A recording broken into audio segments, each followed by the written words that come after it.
I got rhythm. 140616. Take one.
Not doing that again.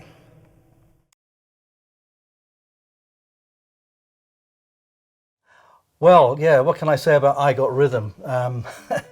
Certainly my version has been and continues to be kind of ongoing organic process. Like all of my solo arrangements, they're partly arrangements and partly improvised. So I have this this like framework of an arrangement, but I like to play around with that. And every so often when I feel that I'm getting a little bit too safe in what I'm doing, I'm playing the same thing and it's becoming too rigid as an arrangement, then I have to really throw myself a curveball and just try and find something new to do. So yeah, this is, over the years I've been playing this, it's just changed and changed, and it will continue to change. So this version I've just recorded here is a one-off. It was funny because actually when I recorded it just then, I thought to myself, yeah, it takes a bit of energy actually to do this, and concentration, and it's quite physical. And I just thought to myself, yeah, I'm only going to do one take of this, because if it comes off, it comes off. So that's why I think I said that thing at the end. I'm not going to do that again. Well, not today anyway. I will play it again. But let's talk about the tune. I Got Rhythm, the music written by George Gershwin, lyrics by Ira Gershwin.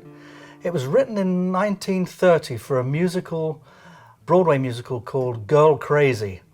Like a lot of all these show tunes, they became adopted and adapted by jazz musicians.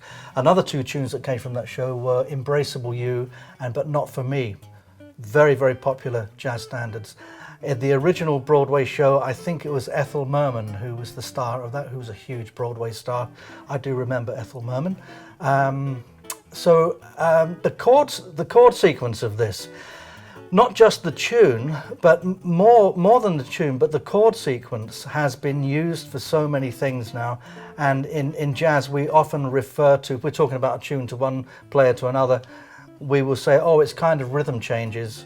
So we know what that means. Charlie Parker wrote a lot of it, and Dizzy Gillespie wrote a lot of their tunes using this sequence because it's such a great vehicle for improvising. I'm thinking of what Charlie Parker tune, I think Anthropology is one example.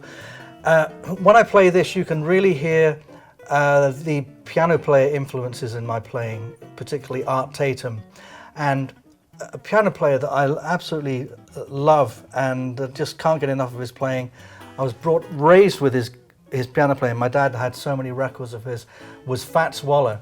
Fats Waller had this most wonderful left hand, and his dynamics with the left hand were just great with that stride. But it was very, very subtle. It's just kind of under the surface some of the time. So I was trying to put some of that in. If you get a chance, if you're not familiar with Fats Waller's playing, check him out, because Fats Waller was a huge star, because he was as well as being a fantastic piano player, fantastic musician. He had a very distinctive voice. He was very, very funny. He had, way before everything that we know about rap and everything, he was kind of rapping, and he would segue from one tune to another with funny little phrases that used to really, really crack me up. Unfortunately, because he appeared in films too. He was in a number of movies. Unfortunately, because he was such a great entertainer and he was popular with the general public, very often the kind of the jazz police overlooked him and just didn't take him seriously, because he was a brilliant, brilliant entertainer. And they, very superficial way of listening to his music, because the more I hear him play, the deeper I realize his playing was. But on top of that deep layer of piano playing and musicality was the most fantastic entertainer and showman, Fats Waller. Check him out, lots of stuff on YouTube of him. So I've tried to capture that left-hand stride feel on this. Some of it's quite tongue-in-cheek, where they would change the tempo. They go out of tempo, then they go in tempo, then they go double tempo with that really wild left hand. So I tried to do a little bit of that. And a lot of the time, I because I have some of these up and down strokes with the thumb as well, I do some phrases in there. That's something that's developed over the years. The hardest thing about playing this is keeping the energy going. And funnily enough, sometimes when I go into tempo on this, if I start the tempo slightly too slow, I find it harder to play. So I have to, when I start doing that on the bass, I have to really make sure that I've got the at exactly the right tempo, because if I play it too fast, it's going to be really difficult to play. If I play it too slow, it's equally difficult to play, because it's difficult to keep that energy going. The energies the whole thing. But as I said, it's an ongoing process. It's organic, and it's hard. It's very difficult, but my goodness, it's a lot of fun, and I always want to put fun in music. The fun was taken out of jazz for too long. I'm trying to bring it back.